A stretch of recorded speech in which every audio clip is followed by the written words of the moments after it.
minha gente, sejam todos muito bem-vindos. Essa é a segunda mesa, o segundo debate da série de podcasts, da série de debate da REP, a Rede Primeira Infância de Pernambuco. E a gente está trabalhando nessa série o tema seguinte: quando algo não vai bem no desenvolvimento da criança, políticas públicas para pessoas com autismo, TDAH e outras questões. A gente já debateu na mesa 1 sobre o lugar do diagnóstico no tratamento e agora na mesa 2 vamos conversar sobre, para além do tratamento multidisciplinar, um acompanhamento transdisciplinar. E a gente já teve uma conversa prévia aqui muito aquecedora, muito bacana, e vocês vão ouvir, nós vamos ouvir, eu estou aqui absorvendo esse conhecimento com 3 feras aqui, que é Luísa Bradley, que é psicóloga e psicanalista do NINAR, Rosana Ferreira, que é secretária executiva de saúde em Vitória de Santo Antão, e Cláudia Rejane, que é fonoaudióloga e psicóloga. Gente, esse assunto vai render um debate muito bacana, muito rico, como foi a primeira mesa, também será a segunda mesa, tenho certeza. E eu queria dar aqui a saudação para a Luísa Bradley se apresentar e falar um pouco sobre a sua atuação e fazer a saudação inicial. Bem-vinda, Luísa. Obrigada. É um prazer estar aqui com vocês todos. Bom, eu sou professora também da Fafiri, aqui agora é Unifafiri, viramos centro universitário, né? Nós temos na Fafiri um projeto sobre o Cirandar, que é muito interessante, é um trabalho com crianças autistas e que a gente trabalha também os pais dessas crianças em salas simultâneas. Então, em uma sala estão as crianças com uma equipe, na outra sala estão os pais com outra equipe. E depois a gente junta essas equipes e vai discutir o que foi que aconteceu em cada sala e vamos ver o que a gente pode estar ajudando esses pais. E também eu faço coordenação da pós de intervenções clínicas em psicanálise, outra pós de autismo e outras psicopatologias da infância e adolescência, e também eu faço a da pós de clínica psicanalítica com bebês. Bom, é isso. E eu também pertenço à Casa Freud-Lacan e da Intersecção Psicanalítica do Brasil. Muito bacana, Luísa. Seja bem-vinda à nossa conversa aqui. Eu já estou bastante ansioso, com a expectativa lá em cima. Obrigada. Eu sei que vai ser muito bom. E aí eu queria passar a bola para a Cláudia. Bem-vinda, Cláudia. Seja bem-vinda a essa conversa aqui. Queria que você fizesse a saudação inicial. Bom dia, né? Agradeço o convite, né, de poder estar aqui. É um privilégio, né? Exatamente porque venho da fonoaudiologia, né? E a fonoaudiologia é uma área que está ali na linha de frente, né, desse tema que a gente hoje está aqui para discutir. Eu sou também psicóloga, né, minha primeira formação é em fonoaudiologia, e em fonoaudiologia sempre me interessou muito a questão do desenvolvimento da linguagem, né, e a gente, no campo do autismo, a gente tem fortemente aí essa implicação, né, e eu tenho uma experiência, já estive no Conselho Regional de Fonoaudiologia, instituições de ensino do curso de fonoaudiologia, em clínica escola de fonoaudiologia, né? Então, eu estou aqui bem contente, né? Me sentindo com responsabilidade de poder representar, nesse momento, nesse espaço, a fonoaudiologia, né? E vamos seguindo. Vamos embora, obrigado. E vamos conversar também com Rosana Ferreira, que é secretária executiva de saúde em Vitória de Santo Antão. Bem-vinda, Rosana. Queria que você fizesse aqui sua saudação inicial. Obrigada, bom dia a todos. Queria dizer, primeiramente, né, que é um prazer a gente estar aqui falando um pouquinho, né, discutindo sobre políticas públicas para o público com autismo, TDAH, enfim, os transtornos do neurodesenvolvimento, né? Eu estou atualmente na Secretaria Executiva de Saúde de Vitória de Santo Antão, mas também sou professora da Unifacol, sou professora do curso de Terapia Ocupacional e Fisioterapia no momento. E aí a gente vai discutir muito hoje, né? Vai ser um prazer estar aqui com vocês falando sobre as políticas públicas para o público. Né? Muito bacana, a gente está reunindo aqui atores, atrizes, né? do tratamento, que estão na linha de frente ali do tratamento, e Rosana, que está na linha de frente aqui do poder público, do setor público, nesse atendimento à saúde pública, né? Que é uma questão, Luísa, de a gente alinhar isso, dessa multidisciplinaridade para a transdisciplinaridade. É de um jeito, assim, não é para ser, mas assim, a gente sabe que é de um jeito no setor, na saúde privada, e de um jeito na saúde pública. A saúde pública, por questões burocráticas, né, dos municípios e do poder público em geral, tem suas leis, suas burocracias, suas regras, mas é uma coisa que precisa acontecer, que já está acontecendo, né? Eu queria que você explicasse para a gente qual a diferença da multidisciplinaridade para a transdisciplinaridade. Por quê? A gente passa na rua, de repente, quem não está tão antenado com as questões do desenvolvimento, como autismo, TDAH e outras, a gente vê clínicas multidisciplinar isso, multidisciplinar aquilo. E agora a gente vê esse termo transdisciplinar. Para onde é que a gente está indo com essa mudança? Veja, a gente observa que houve um crescimento e uma maturidade mesmo, né, a nível do conceito, porque a multidisciplinaridade já foi assim um ganho, porque cada um se preocupava em conversar com o colega que era de outra profissão, e a gente sabe que esses problemas psíquicos não é só um psicólogo que resolve. Você tem que ter psicólogo, fono, TO, uma série de profissionais, e que esses profissionais têm que ter um contato entre eles.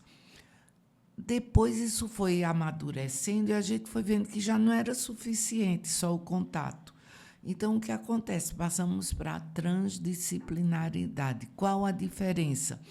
É porque a transdisciplinaridade vai além do contato com os profissionais. A gente agora também tem o mesmo objetivo, todos os profissionais juntos, em fazer aquele trabalho e também em incluir a família, em incluir a escola, em incluir o esporte que a criança faz, enfim, a vida social da criança e a vida familiar e escolar. Então, é muito mais complexo do que a transdisciplinaridade, do que a multidisciplinaridade. Muito bacana. E, Cláudia, na fonoaudiologia, como você já vê essa transdisciplinaridade no seu trabalho, conversando com outras disciplinas? Já você percebe já essa melhora na abordagem, no tratamento?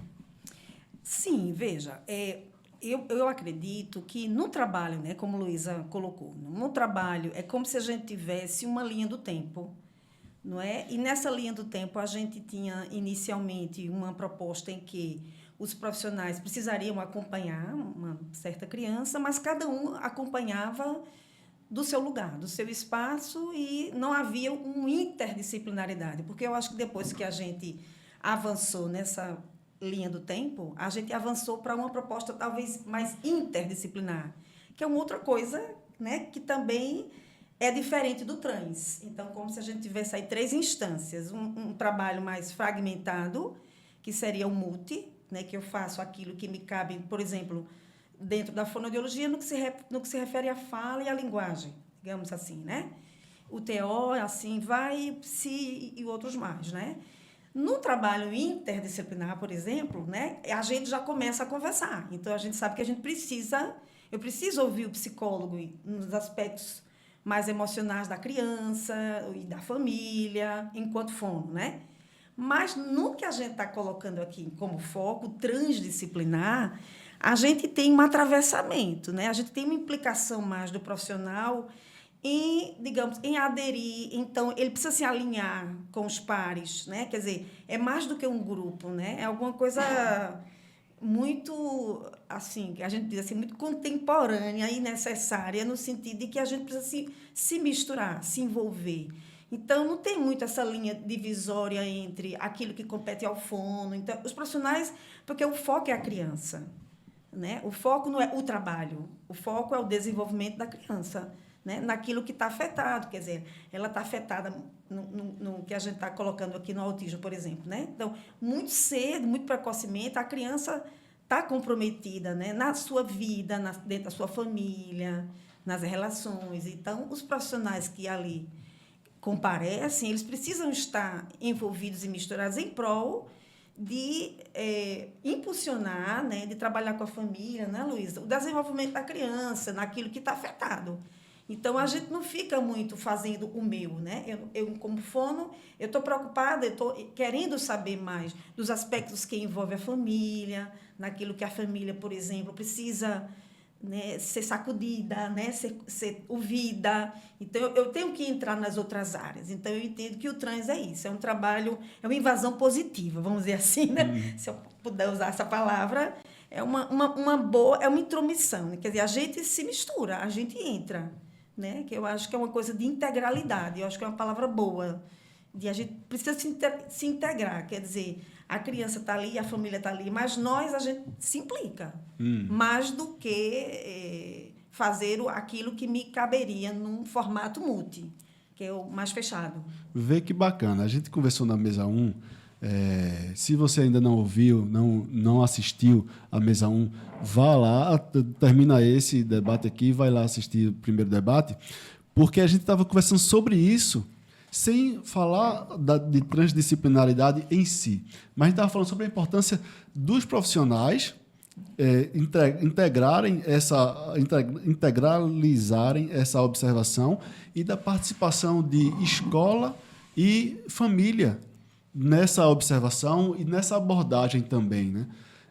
E aí eu queria colocar a Rosana aqui na conversa sobre como a prefeitura lá em Vitória de Santo Antão, Secretaria de Saúde, está conversando com educação, com as disciplinaridades, porque a gente estava conversando em off aqui sobre as atividades esportivas, a creche em si, e aí a família em casa. São disciplinas, né? Também. A relação familiar, a relação, como Luísa falou, são áreas que a gente precisa trabalhar também, e além dos profissionais, tem a atuação também da aldeia, né? Que é família, pai, é mãe, é avô, é a rede de apoio, são os professores, são os treinadores dos esportes. Eu queria que você falasse um pouquinho sobre isso, Rosana. Certo.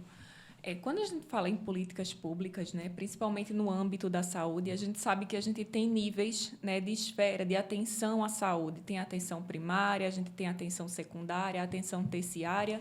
E aí, como a gente está falando em uma proposta de reabilitação, a gente sabe que são vários atores envolvidos. Essa rede ela precisa estar envolvida. Lá em Vitória de Santo Antão, a gente tem um centro, né, que é o CEAME, que ele tem uma proposta multidisciplinar, né, que a gente trabalha com essa interdisciplinariedade. E aí a gente precisa, para além daquela criança, daquele adolescente, o nosso público é infanto-juvenil, para além dele estar ali naquele espaço, a gente precisa que ele também esteja inserido nesse território, né? Por quê? Porque esse público ele está ali naquele momento, mas quando ele sai dali, quais são os outros ambientes que ele vai estar inserido? E esses ambientes eles precisam também acolher, né, essa criança, esse adolescente, que é o adulto de amanhã, né? Hoje, a gente, já entrando em outra esfera, a gente fala muito no autismo na criança, no adolescente, né? Mas esse público ele vai crescer e vai ser o adulto de amanhã. Então, a gente precisa pensar em todo esse contexto. A nossa rede de saúde, além da gente ter um diálogo, né, entre a própria rede, né, o CEAME ele é o centro, ele está ali para atender aquele público, mas a gente faz um diálogo também com a Secretaria de Educação, porque essa criança ele fica muito mais tempo na escola do que no próprio centro, né? A ida ao centro é uma questão pontual, que ele tem o atendimento, que ele recebe a estimulação, mas que ele vai perpassar por vários outros ambientes para além do centro, para além do CEAME. Então, a gente precisa ter contra-referências, né, da Secretaria de Educação, de Esportes, Secretaria de Assistência Social, né, quando a gente fala nesse contexto familiar, nesse contexto onde essa criança e esse adolescente está inserida, a gente precisa levar vários aspectos em consideração, né, para que a gente tenha a saúde, né, a saúde e o bem-estar. A gente precisa também ter vários outros contextos ali que favoreçam o desenvolvimento, né, dessa criança e desse adolescente. Então, por isso que a gente precisa perpassar para além da saúde, para além desses centros. A gente, sim, precisa ter um espaço específico que vai atender àquela proposta, né, que são profissionais que são especializados na estimulação daquele público, mas a gente também precisa trabalhar isso em outros ambientes, porque essa criança, esse adolescente, ele está inserido na sociedade. Então, a sociedade ela precisa estar pronta para isso, né? Ela precisa acolher, ela precisa assistir a esse público, né? Então, quando a gente fala em políticas públicas, né, quando a gente fala em estruturação de rede, a gente precisa levar todos esses aspectos em consideração, para além da saúde, né, que tem sua própria estruturação, mas a gente precisa conversar com outros setores, né, como a educação, como a assistência, o esporte, que são todos pontos, né, que vão favorecer o desenvolvimento dessa criança, desse adolescente, desse adulto, né, que daqui a pouco vai ser o nosso público que a gente vai estar acompanhando aí. Luísa, a gente estava conversando em off e eu falei de forma bem básica assim, sobre ser essa transdisciplinaridade, ser os relatórios conversando, né? De uma forma bem grosseira, digamos assim. Não são só os relatórios, são os profissionais, são os seres humanos conversando. Mas nisso tem a importância de o pai e a mãe acompanhar e conversar com a escola, estar de olho, falar para a escola, olha, aqui em casa a criança está se comportando dessa forma, isso. Como é que está aí na escola, ter uma devolutiva da escola, colocar a escola para conversar com os terapeutas, né? Os treinadores dos esportes, estou falando aqui bastante dos esportes porque foi colocado aqui também, das outras atividades, da dança, enfim, conversar, e aí precisa desse olhar da família, dessa observação, para que a gente tenha... possa adquirir recursos e compartilhar, e levar para o terapeuta, de repente, para o fono, na escola ela conversa bastante, ele conversa bastante, e no futebol já fica mais isolado, na dança ela fica mais quieta, em casa é só na tela, né? E aí para que a gente possa auxiliar e, de repente, ser um meio campo, porque nessa transdisciplinaridade, de repente, vai numa clínica ou num centro, e tem todos os profissionais lá, mas, de repente, não tem o educador, o treinador, a treinadora, a professora de dança. Enfim, fazer esse meio campo. É importante a família ter esse olhar observador para compartilhar essas informações, né? Participar ativamente dessa troca. Sim, a gente sabe que, atualmente, quando você trabalha uma criança ou um adolescente, é importantíssimo você trabalhar a família. Então, como é que a gente vai fazer esse trabalho com a família? A gente vai escutar essa família.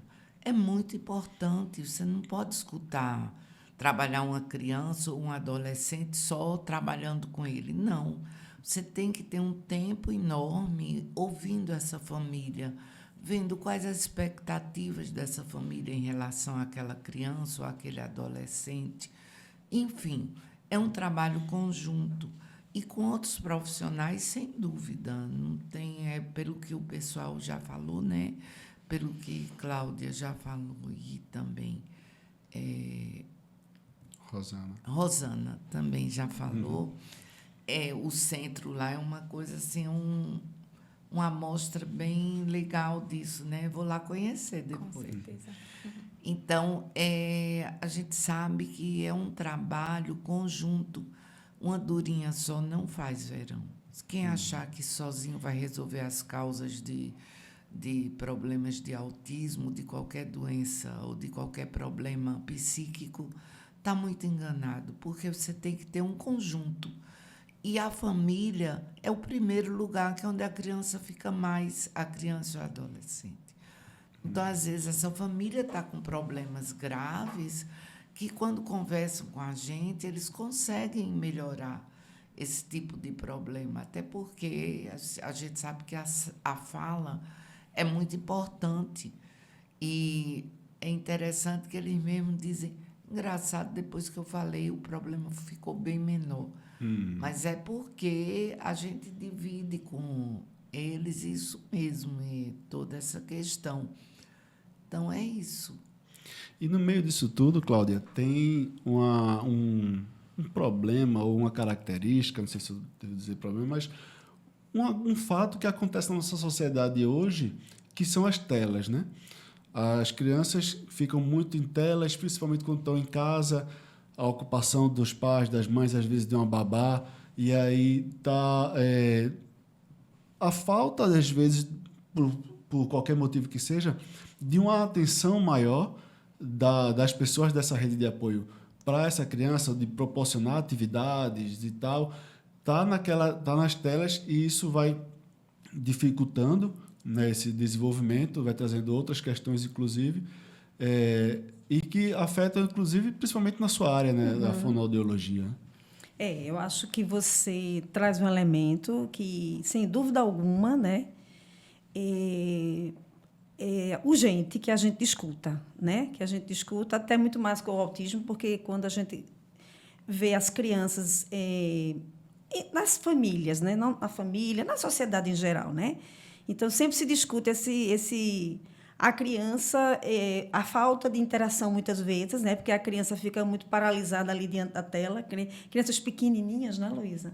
Muito precocemente, né? Quer dizer, às vezes é como se diz, a chupeta é a chupeta da criança, né? A criança, para se acalmar, dá o celular para a criança, né? Então, assim, eu acho que ao trazer isso, né, para a nossa conversa, a gente acaba deslocando um pouco o foco do autismo e indo para a questão do desenvolvimento, que, inclusive, está no tema da nossa mesa, né? A gente também está aqui para falar sobre isso, que eu acho até que, ao meu ver, pelo menos a mim, interessa muito mais falar de problemas do desenvolvimento do que falar de autismo em si, porque isso deve ser interesse de todos nós, profissionais de saúde, profissionais da educação, né? Porque a gente tem quase que a gente pode dizer, uma epidemia, né? Você falou há pouco tempo das clínicas, né? Cada semana, cada mês abre um espaço de atender autismo. Será que temos tantos autistas assim, né? Ou temos mais crianças com problemas no desenvolvimento que passa por essa questão, né? Das crianças muito precocemente serem, vamos dizer, serem dados pouco espaço de trocas dialógicas, né? De conversa, porque a linguagem não é uma coisa que é dada assim. A gente não nasce com a linguagem, né? A linguagem é algo que se dá no ambiente da criança, né? Em que ela é convocada e que, muito precocemente, né, Luísa? O bebezinho lá já é puxado, né? Alguma coisa que você puxa do outro, né? Então, se a criança está lá ocupada com uma tela, quer dizer, vai ficar faltando alguma coisa aí. Isso vai trazer um prejuízo no desenvolvimento dela, né? Então, isso é muito importante se discutir em rodas de conversa com pais, sabe? Em campanhas, né? Eu tenho percebido que isso já está acontecendo, muitas pessoas preocupadas com isso, né? Tentando atentar e administrar, porque não tem como você não vai brigar com o celular, porque a criança quer ver, né? Eu já vi criança pequenininha que ela já quer ser YouTube, que ela quer, né, ter um canal para jogar, né? Então, assim, não é que você vai brigar, né? Mas você, enquanto família, enquanto escola, né, precisa se colocar como a pessoa que vai promover o desenvolvimento da criança, né? Então, não é para deixar para a criança. Então, assim, a gente verifica muito que crianças com problemas na comunicação, né, com atraso no desenvolvimento de linguagem, muitas vezes são problemas do desenvolvimento da linguagem, e que, quando a gente vai ver na história, porque eu acho que, como Luísa falou, Luísa tocou num elemento central, né?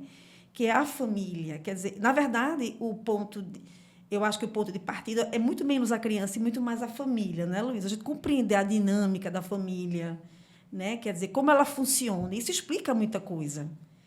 Inclusive, explica um falso autismo até. Porque a gente vai ver, né, que a família não se comunica, a criança fica ali, quer dizer, há pouca Enfim, né? Então, eu Interação. acho que a gente conversaria muito a respeito só desse elemento, né, de que temos hoje na nossa contemporaneidade, nesse espaço de conversar pouco, de brincar com a criança, né, daquilo que de fato é importante, né? Assim, é conhecer sobre o desenvolvimento da criança. Eu acho que esse é o ponto, essa é a grande questão. Né? Acho que a gente precisa conhecer o que é que favorece, o que é que promove, o que é que precisa acontecer para promover o desenvolvimento de uma criança. Então, isso precisa ser falado na escola, nas formações dos profissionais, que hoje são profissionais, né? Porque a gente precisa resgatar muita coisa, né? Não é um saudosismo, mas, ao mesmo tempo, é atentar para o que é que conta, o que é que vai contar ali na primeira infância.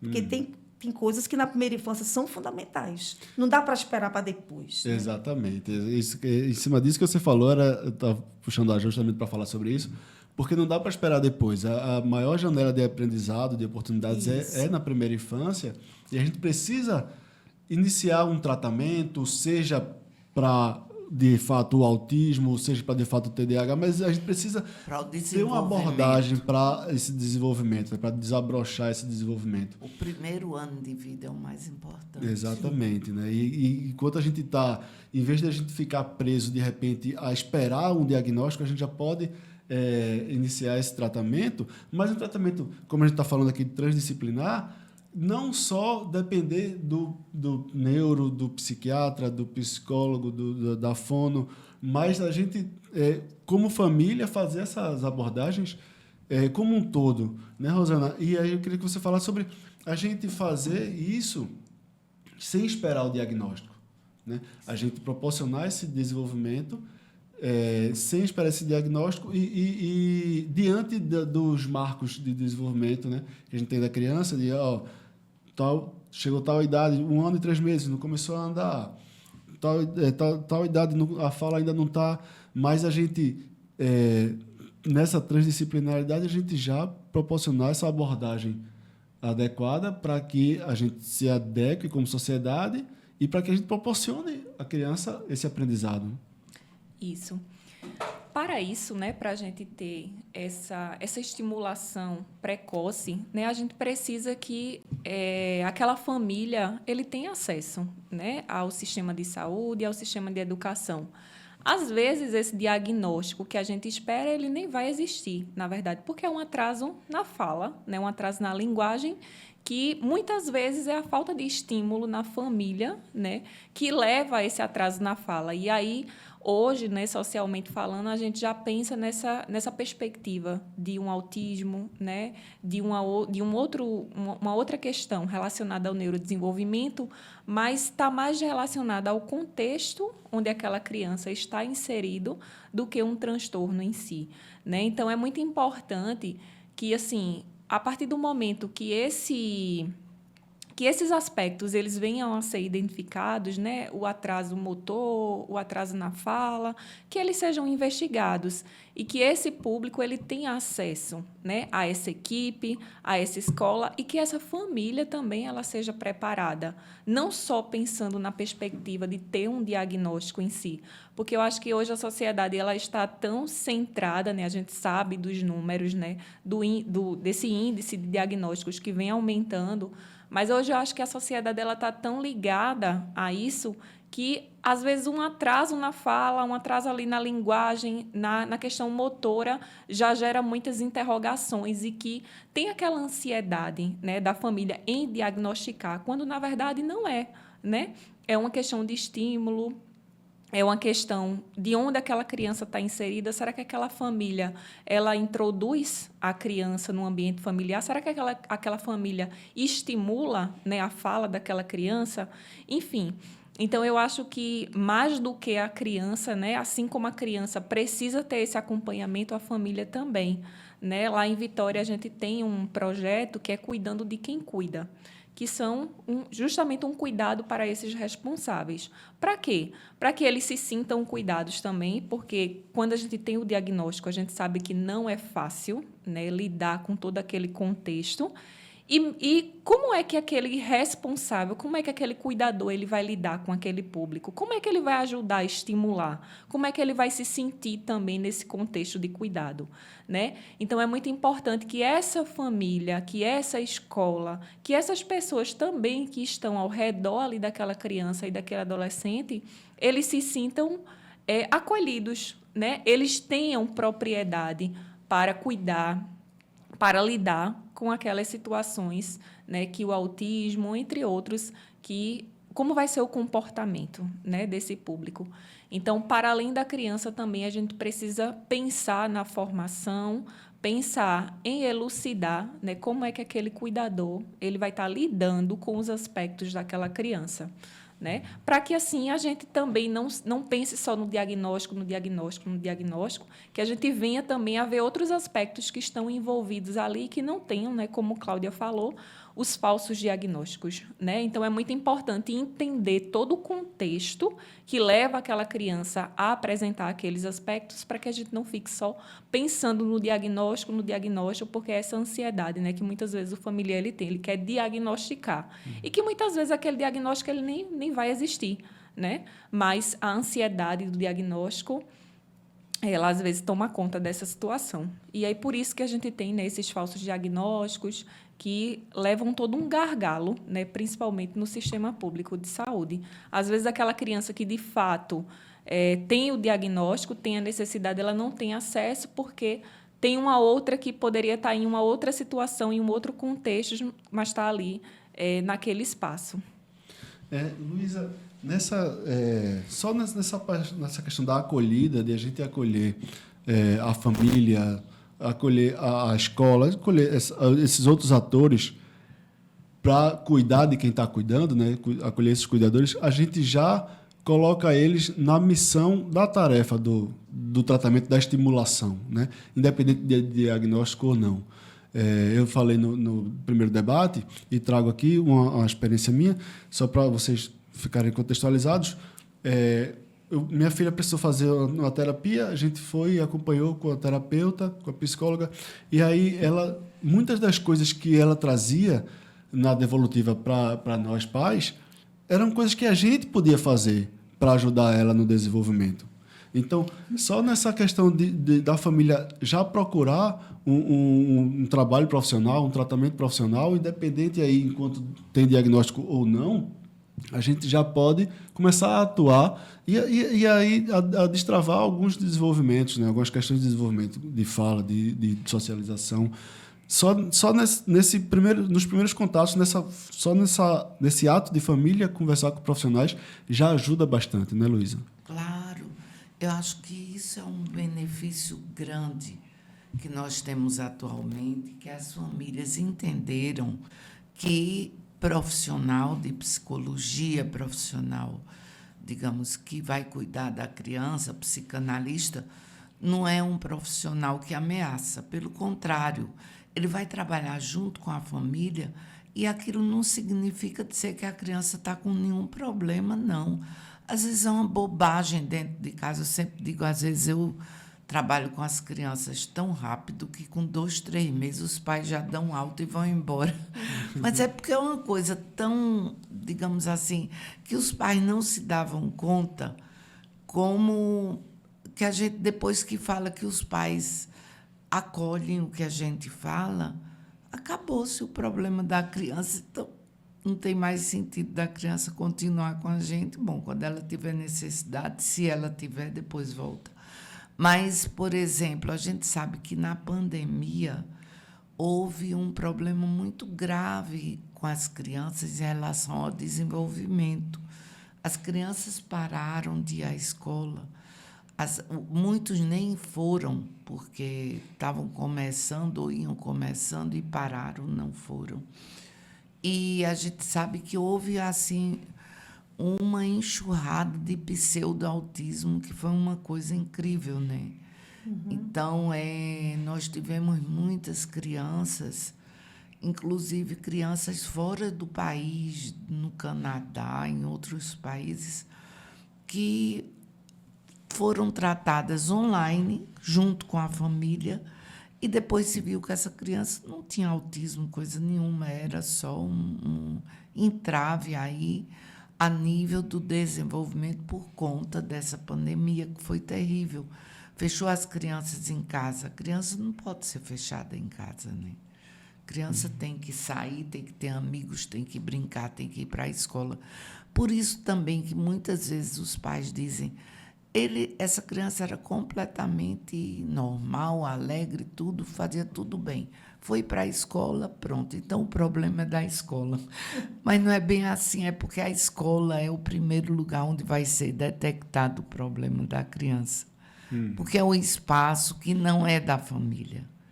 Então, normalmente acontece isso, mas que a gente vê que realmente não é bem assim. Não é? É porque, como a escola é um espaço diferente, a criança vai manifestar o que ela está sentindo mais livremente. E isso, às vezes, deixa os pais assim, né? E a gente, principalmente quando a gente não está tão conectado, eu digo a gente pai e mãe, né, não está conectado, a gente vai se surpreender, porque às vezes a criança está dando sinais, mas a gente não está conectado, não está observando. E na escola ela vai se soltar e aí vão ter comportamentos novos, digamos assim, novos para a gente, né? E aí, Cláudia, nessa questão, eu trago para a questão da sociedade como um todo, que a questão das telas, né? As crianças estão nisso, mas não são só as crianças, a gente como adulto também está, e isso está trazendo, que é onde eu quero chegar, num relacionamento mais, digamos assim, exclusivo entre os seres humanos, né? De pouca conversa, pouca interação entre os adultos em si. E as crianças, nós seres humanos aprendemos com o outro, né? Principalmente as crianças aprendem com quem elas têm mais contato. E aí, de repente, não vem exemplo de muita interação, de pais, de mães, de tios, de referências adultas, conversando com outras pessoas, interagindo, e aí, de repente, aquilo ali pode ser como uma referência para ela. E aí a gente leva, minha filha não fala, minha filha não conversa, olha, às vezes minha filha não olha para a pessoa, algumas coisas que a gente já viu em outras crianças e que foram diagnosticadas com autismo, por exemplo, e a gente, não, a minha também, porque ela tem essa característica. E a gente já fecha esse diagnóstico em casa mesmo, né? E aí, quando a gente leva para o profissional, a gente tem outras percepções. E aí, eu queria que você falasse sobre isso, da gente ter essa percepção e a gente conversar com o profissional e ver que, de repente, não é bem assim e é mais do que a gente faz, do que a gente mostra como referência para elas. Veja, eu acho que, assim, você foi falando e eu fiquei pensando assim, por exemplo, eu vou falar bem da fonoaudiologia, né, agora, nesse momento, porque a gente, tradicionalmente, tem uma formação em que a gente passa a saber a respeito de uma ordem, por exemplo, de que a criança primeiro começa sons assim quase ininteligíveis e ela vai somando e que ela vai aprendendo, porque é assim que a gente, né, inicialmente vê que a criança aprende a falar e ela aprende determinados sons. Isso é um saber tradicional, né? Quando a gente vai para a prática, a gente vê que não é assim, que não existe uma cronologia, uma ordem, né? Porque o que existe é justamente o que a gente olha no entorno da criança, né? Então, a criança, quando a criança olha para a mãe está olhando para onde? Para ela, ela está olhando para a tela, ela está olhando para onde, né? Então, como isso não vai afetar, né? Então, assim, quando a gente, voltando até a questão do transdisciplinar, né? Quer dizer, quando a gente... É preciso que a gente, os profissionais, por exemplo, e aí vou falar novamente, reforçar a questão da fonoaudiologia, que a gente possa saber, para além da fonoaudiologia tradicional, no que se refere a uma aquisição dos sons da língua, por exemplo, entendeu? De um falar bem, de um falar as palavras. Não, a gente tem que saber para além, porque é disso que se trata quando a gente quer compreender o que acontece com a criança de 2 anos que ainda não fala, né? Quando, na verdade, ela tinha toda a condição dela. Ela tinha a condição em si de falar, mas o ambiente está dando as condições para. Então, assim, não tem como a gente ficar no lugarzinho. Esse que é o né, Luísa? Eu acho que é você sair e entender para além né, do que está no entorno da criança, que ambiente é esse, que situações elas são provocadas, né? A provocação, quer dizer, há uma convocação, né? A criança é convocada ou não? Ou a criança né? Está ocupada, né? Precisa desocupar a criança, né? Porque um hotel ocupa. Se ocupa, está ocupado, né? Então, precisa desocupar a criança, porque desocupando a gente vai, né, buscar a criança e a gente vai puxar. Então, a linguagem é uma coisa que não está na criança, inicialmente, né? Vai passar a ser dela, quer dizer, a fala dela vai passar a ser dela, mas antes de ser dela, ela está no outro. Então, ela está no outro que vai trazer, que vai querer, que vai instigar, né? Que vai querer saber, sim, mas por que isso? Então, ela fala só uma coisinha, mas sim mais, quer dizer, tem que ter. E se tiver uma tela ou qualquer outra coisa, como é que ela vai, né?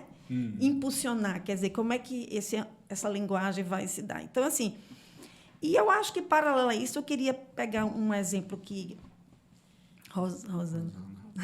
Eu fico na dúvida, Rosana. Rosana falou, né, que a questão, que esse limite entre a questão, porque a gente fica falando da importância de identificação, né, da gente perceber, quer dizer, a gente está falando, a gente já é unânime aqui em ver que é preciso conhecer sobre o desenvolvimento, né? Quer dizer, todos os profissionais, a família, a escola, precisamos saber como é que as coisas acontecem, o que é que favorece. Todos precisamos saber a respeito disso, né? Agora, ao mesmo tempo, isso também chega num ponto que a gente também não pode ter aquele olhar de achar que tudo, né, Luísa? De que a gente está diante de problemas, a gente está diante de dificuldades, né? Então, algumas coisas podem estar começando a se apresentar de uma forma desviante, mas não necessariamente, né? Porque eu acho que também hoje vale a gente reforçar isso. A gente vive uma patologização, né? Então, tudo é autismo. O menino está sem limite em casa. Então é TDAH. A criança está, por exemplo, na área de fono. A criança tem dificuldade nas letras. Então é dislexia. Né? Então, a gente vive uma era de patologizar. Né? Patologizar, e isso implica medicalizar, né? E isso não é. Né? Quer dizer, isso é uma forma perturbadora. Né? Quer dizer, e aí vamos montar clínicas. E clínicas, vai parar onde? Né? Quer dizer, e a criança lá em sofrimento, né, Luísa? Quer dizer, a criança, a família perdida, né? Sem que alguém possa parar para prestar atenção e ver onde é que está, né? Onde é que está falhando, onde precisa de um ajuste. Que não necessariamente é através de um remédio, por exemplo, não é isso. Né? Eu até acho que são poucos casos que precisariam, né, de um medicamento. Né? São situações, mas enfim. Mas é a nossa sociedade que busca o tratamento para alguma coisa que a gente vê como problema, né? Então, a gente vê um problema, a gente quer buscar, de repente, a gente vê até no Google, por exemplo. Como é que eu resolvo isso aqui? Doutor Google. Como é que eu resolvo isso aqui? Eu vou buscar esse tratamento agora. Se é um comprimido, é mais fácil ainda, né? Porque o imediatismo, né? Exatamente, é mais rápido. A gente sabe que, por exemplo, o bebezinho, quando nasce, ele já nasce em busca do outro, né? E vai depender dessa interação dele com esse grande outro aí, que vai ser normalmente a mãe, para ver como é que ele vai descobrir o mundo. Então, vem toda a questão, a criança que fica na UTI, que deve se conversar com ela. Enfim, todo o processo do primeiro ano de vida e toda a importância que tem esse primeiro ano de vida no desenvolvimento da criança. É impressionante. Eu vi uma cena, um dia desses, que me chamou a atenção, que é uma cena até corriqueira, infelizmente, mas eu estava numa praça de alimentação do shopping e me chamou a atenção que tinha um casal conversando, né, de frente para o outro. Ao lado, na mesinha ao lado, tinha o bebê conforto, né, que a gente até diz que é conforto para quem, né? Não necessariamente para o bebê, mas, enfim, estava o bebezinho lá e eu fiquei o tempo todo olhando e a conversa, eles animados e trocando umas coisas. E ele lá, né, Luísa? Assim, ninguém falava com não, ele ele, ficou né? um tempão, eu digo, daqui a um tempinho, e eu fiquei olhando. Sem participar da conversa. Aí ele, o que restou para ele foi tirar um cochilo, né? Porque, afinal de contas... Então, isso que Luísa coloca, né? Quer dizer, a gente se depara mesmo com essas situações, né? Que você toca de como a gente está convivendo hoje, né? Quer dizer, desde cedo um bebê precisa, né? Quer dizer, o outro precisa, a gente precisa do outro, né? Não pode, a gente não pode estar sozinho, né? A gente precisa, especialmente a criança. Exatamente. E aí, trazendo Rosana aqui a experiência de Vitória, dessa questão da família conversar e tal, e como é importante os profissionais irem em busca e ter um serviço de saúde que vai em busca dessa informação, desse feedback da família. Não é nem um feedback é o retorno, mas é o input mesmo, a primeira informação da família para poder entender esse ambiente, né? Porque, e aí na transdisciplinaridade você vai conversar, os relatórios, como eu falei em off, vão conversar dos diversos profissionais com o ambiente que é feito. Porque não adianta você trazer um diagnóstico muito bonito, muito robusto, mas sem conversar com o ambiente que é praticado em casa, né? Isso. Acho que é muito importante essa questão, né, desses relatórios que a gente chama comumente de contra-referência, né, que a gente faz para a escola, que a gente faz para a família.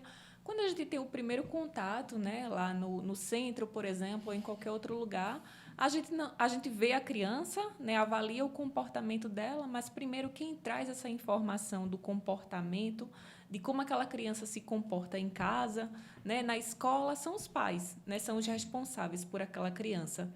Então, o primeiro contato que a gente tem é com ele. Quando a gente vai contra-referenciar, né, quando a gente vai dar um feedback do que está acontecendo ali nas sessões de terapias daquela criança, é para os pais, né? Então, os pais eles são os principais atores nesse processo de desenvolvimento dessa criança. Porque são eles que acompanham, são eles que são porta-voz dessa criança, né? São eles que veem o comportamento. A gente tem esse link com a escola também através de relatórios. A gente conversa com gestores também das escolas para entender um pouquinho de como é o processo daquela escola também, que possa estar implicando no desenvolvimento dessa criança. Mas, enfim, o contexto familiar ele é o mais importante, né? É onde a criança ela passa mais tempo, que a gente já falou aqui, é de onde a gente vai ter essas contrarreferências, né, para fechar esse diagnóstico ou não, para ver o que é que está acontecendo ali em todo aquele contexto, para ajudar, né, o que é que está acontecendo, né, o que é que está acontecendo na escola, o que é que está acontecendo na família, o que é que acontece na vida dessa criança para ela estar apresentando esse comportamento. Então, a partir do momento que a gente tem ali a triagem, né, dessa criança, desse adolescente, quem vai trazer isso é a família, né? Ou a escola, às vezes identifica também, né? A família às vezes acha que um determinado comportamento é normal e muitas vezes é a criança, a escola, né, que vai ter uma interrogação. Por que essa criança está se comportando assim? Né? E aí faz esse relatório, né, que a gente chama de contrarreferência, que vai estar ajudando os profissionais a buscarem ali. Será que isso é um comportamento que se justifica do meio que essa criança está inserida, ou será que é um comportamento atípico, né, que a gente chama? Então, aí são esses atores, né? E só a gente trabalhando realmente, né, nessa transdisciplinaridade que a gente vai conseguir trazer a melhor forma de abordagem, né, do desenvolvimento dessa criança, desse adolescente. E, de repente, Luiz, essa melhor forma de abordagem não precisa de um diagnóstico, né? Porque nessa transdisciplinaridade você vai trabalhar, como a gente estava falando um pouco mais cedo, vai trabalhar essas questões sem precisar do diagnóstico e vai ajudar a criança a desenvolver, sem esperar que de fato ele venha e sem necessariamente ele existir, né? Veja, até porque na psicanálise a gente não usa diagnóstico, né? O diagnóstico ele vem com o tempo através da transferência. Então, o que a gente vê, vai observar é o que está acontecendo ali. O que é que está havendo aí nessa relação da criança com o meio familiar e o meio social? O que está havendo que está tendo esse distúrbio?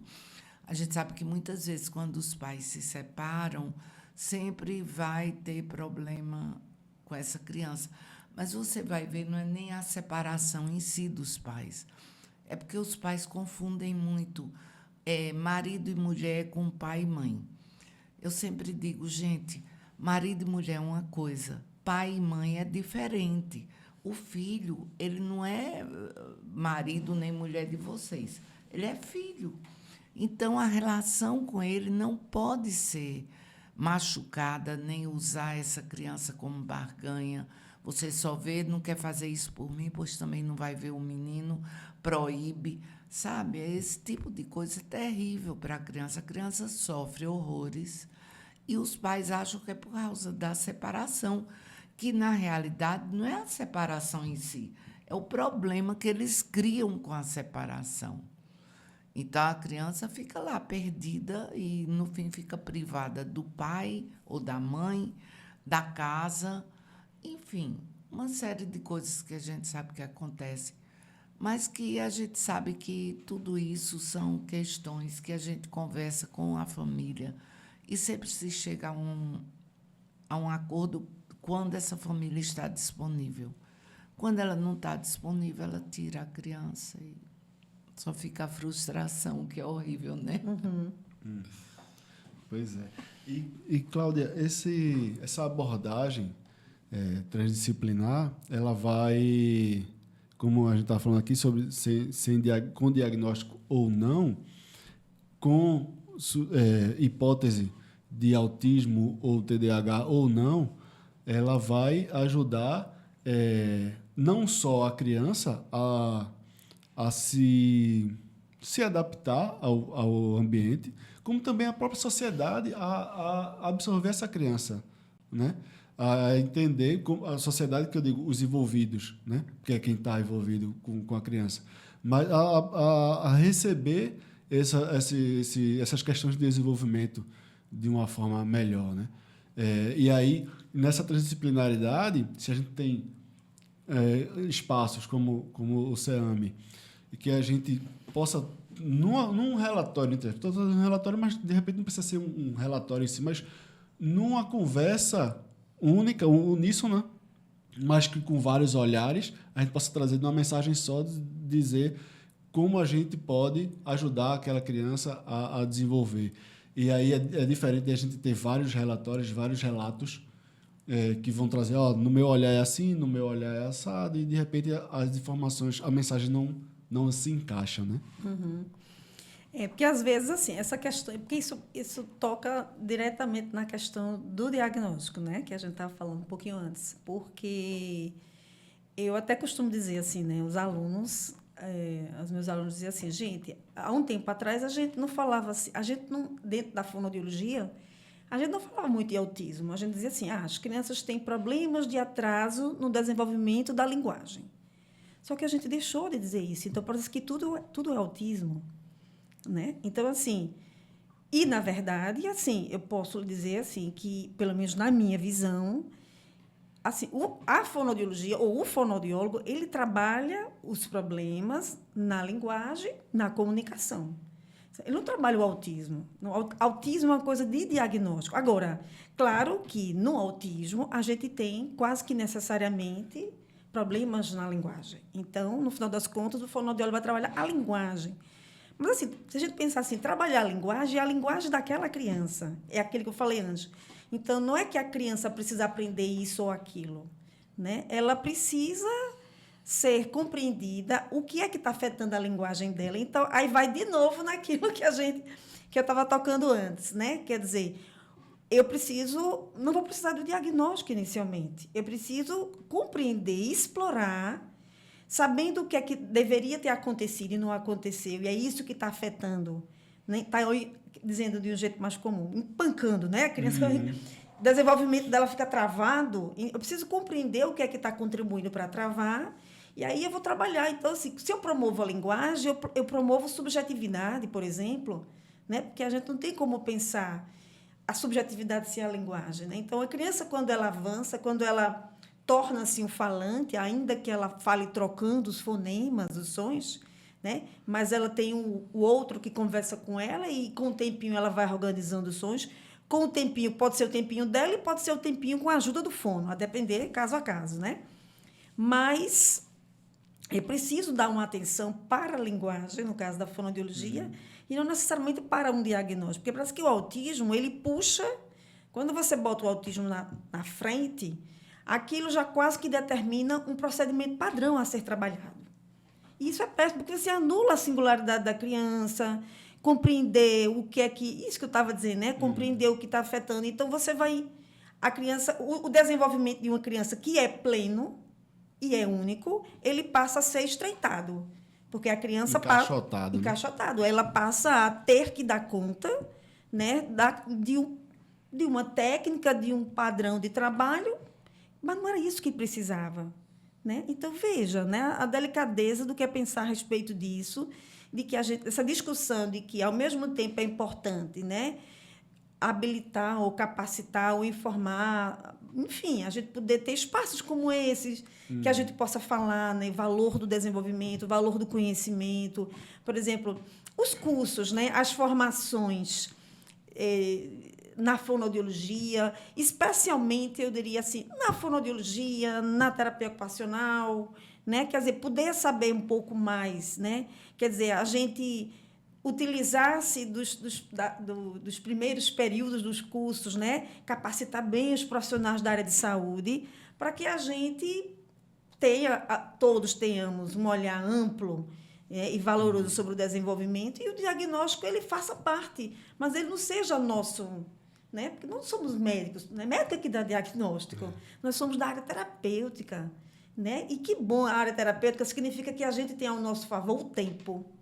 A gente não precisa, no primeiro olhar, dizer que a criança é. Não devemos. São processos. A gente precisa de tempo. A gente tem isso ao nosso favor. Né? Então, a gente precisa ficar um mês com a criança, 2 meses, sei lá, não importa. Então, enquanto eu não tenho muita clareza, tem muito o que fazer pela criança, junto com a família. Né? Então, eu acho que é isso o mais importante. Né? E aí, no caso da fonoaudiologia, isso se aplica, quer dizer, em todas as áreas da saúde, mas isso se aplica muito, que é essa coisa imediatista, né? De que a gente precisa ter como ponto de partida um saber médico ali, de pronto, que é a questão diagnóstica. Né?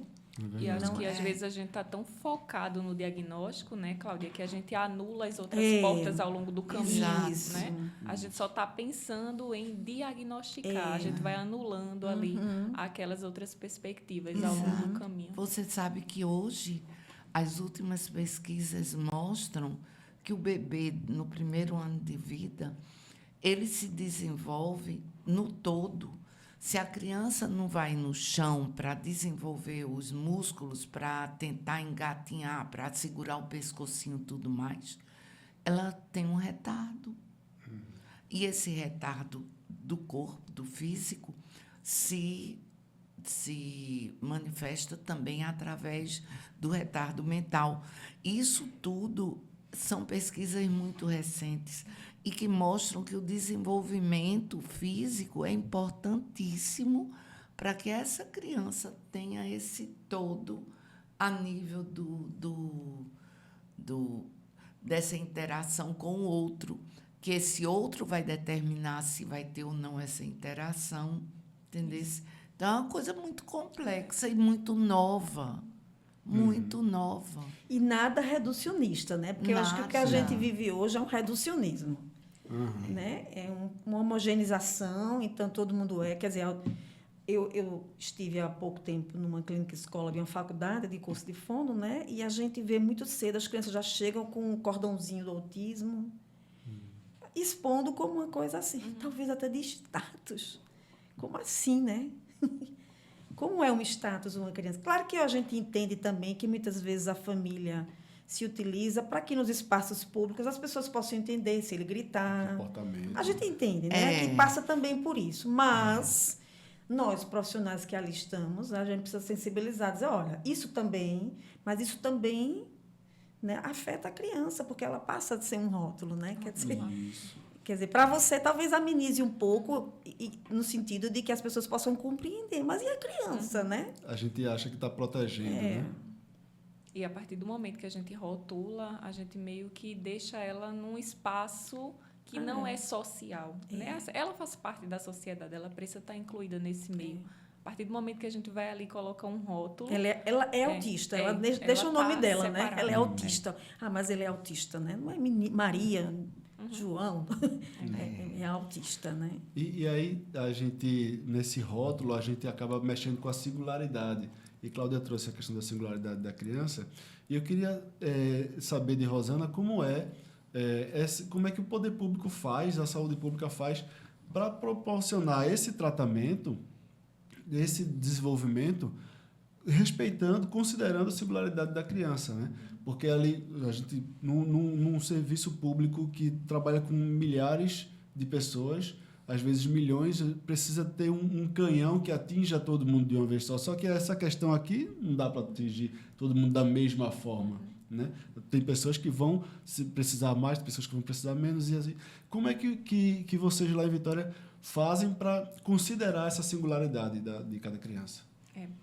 Falando particularmente de lá do CEAME, né, a gente tem um trabalho lá de estruturação com os profissionais, né, que esses profissionais eles conversam entre si, que a gente tem a discussão do caso clínico, né, de cada criança, pelos profissionais que aquela criança é acompanhada.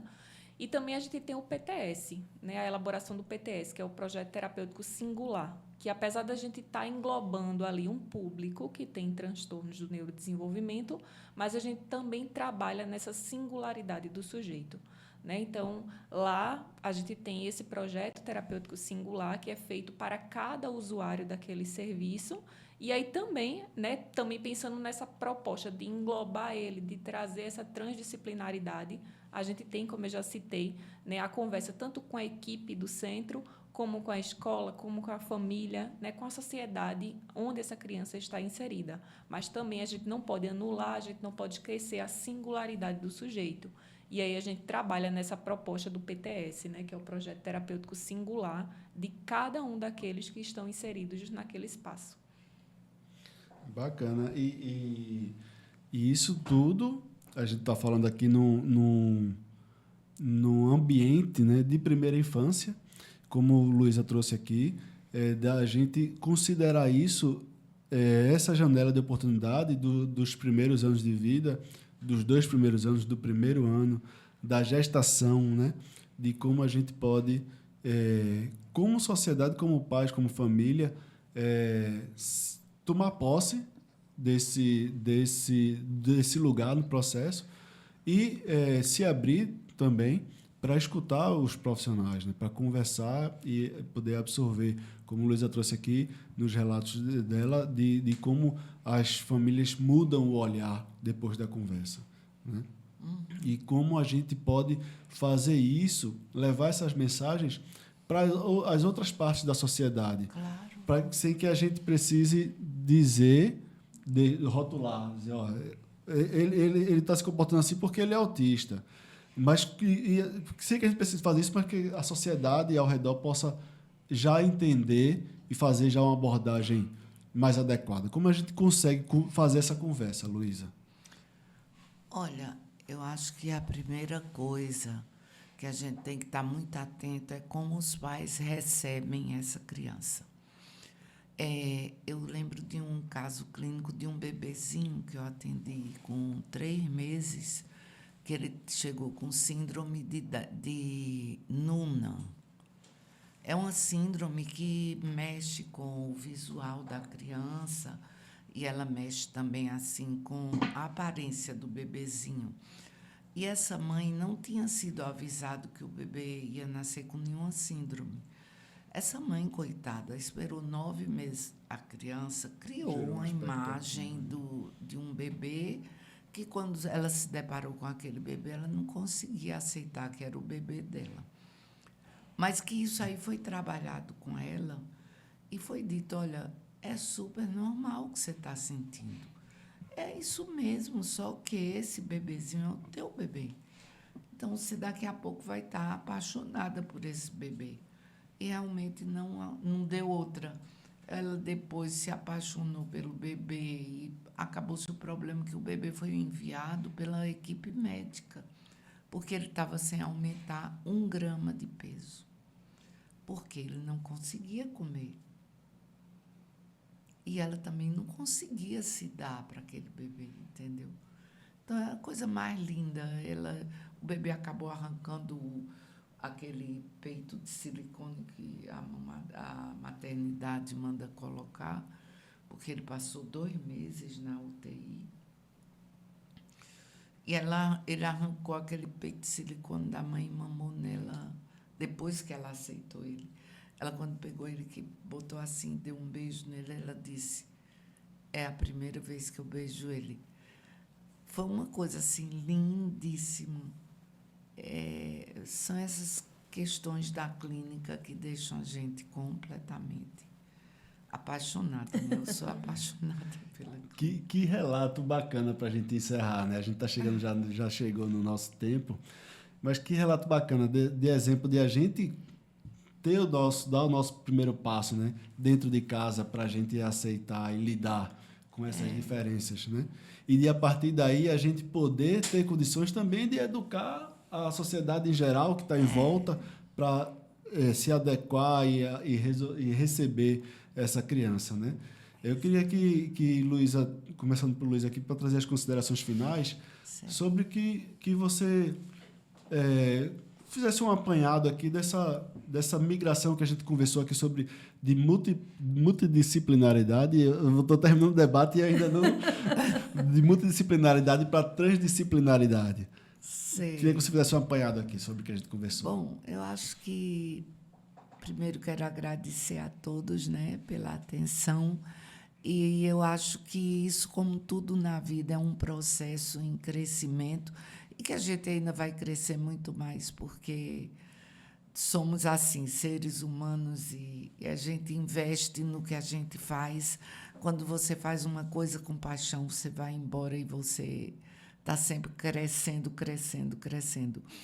E a gente sabe que a transdisciplinaridade atualmente, pode ser que daqui a pouco já surja outro nome com outras coisas, mas atualmente é o que a gente precisa realmente para o nosso trabalho. É entrar em contato com a família, entrar em contato com os profissionais, entrar em contato com a escola. Eu oriento muito meus alunos da pós, quando eu digo, vocês atendem criança, tem que entrar em contato com a escola. Criança ou adolescente, você tem que falar. Mas, Luísa, eu não posso ir lá. Não precisa ir lá, você telefona. Hoje existe o telefone, que é uma maravilha, né? Que a gente fala até no vídeo. Então, você tem que falar com a escola. Você não pode deixar a escola de lado e ficar atendendo a criança, porque é tudo um conjunto. E a família, ela tem que fazer parte desse atendimento. Senão, a gente não consegue fazer nada. É isso. Obrigado, Luísa. Muito obrigado por emprestar um pouquinho do seu conhecimento para a gente aqui, para a nossa audiência. Foi um debate muito rico com a sua presença. Muito obrigado mesmo. E Cláudia, queria que você passasse para você essa fala agora de você fazer esse apanhado e de a gente provocar a escola, do profissional procurar a escola, mas de a gente, como família, também provocar a escola para se abrir para conversar com o profissional também, né? Uhum. Eu estava aqui prestando atenção à imagem, né, da Rede Primeira Infância, como é linda, né, a rede e as crianças pequenininhas, né, é muito interessante vamos dizer, esse projeto, né, essa ideia, esse projeto de atenção à primeira infância, porque eu fico pensando, né, Luísa deu um exemplo interessante de uma criança que pôde, né, quer dizer, de uma família, na verdade, né, de um bebezinho e uma mãe, de uma família que pôde ter precocemente com 3 meses, né, quer dizer, mudar o curso da vida dela, provavelmente dessa família, né? Mas a gente tem hoje na rede pública, né, as creches, né, o investimento em creches, né, e isso talvez seja essa grande. Eu fico pensando que é por aí a nossa saída em termos de melhorar as condições, né, das crianças, do desenvolvimento das crianças e dos adolescentes, da família, quer dizer, investir nessas pessoas que estão lá, nessas cuidadoras que estão lá, né, quer dizer, a gente poder, no âmbito mais do público, né, porque no âmbito privado, as famílias que têm condições, né, Luísa?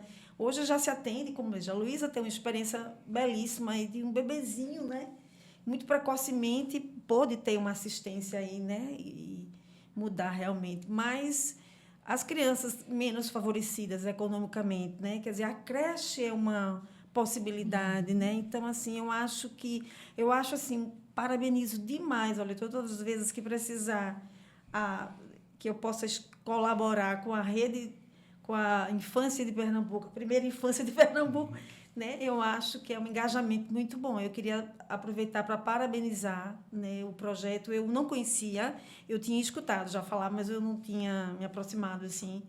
Mas é uma coisa muito assim importante, né? Inovadora, importante e essencial, né? Então, eu acho que foi bem bacana a nossa conversa aqui, agradecer mesmo o convite, né? E eu acho que outros espaços assim precisam acontecer, né, para o público em geral.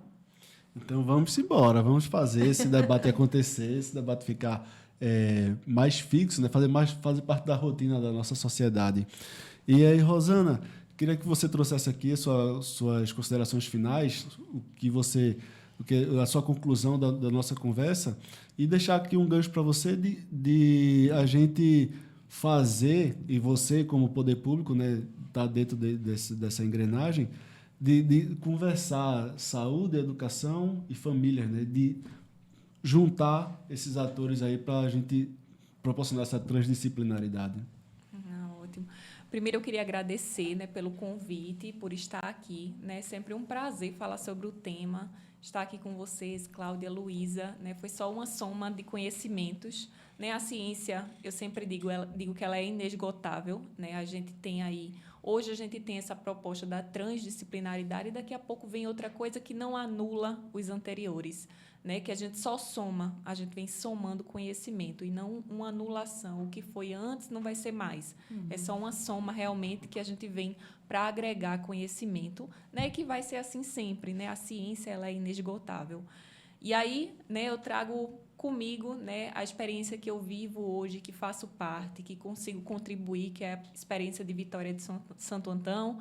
Né? Tem a experiência do CEAME, mas a gente tem as creches também, né, que a gente trabalha com equipe multi, né, hoje lá nas creches.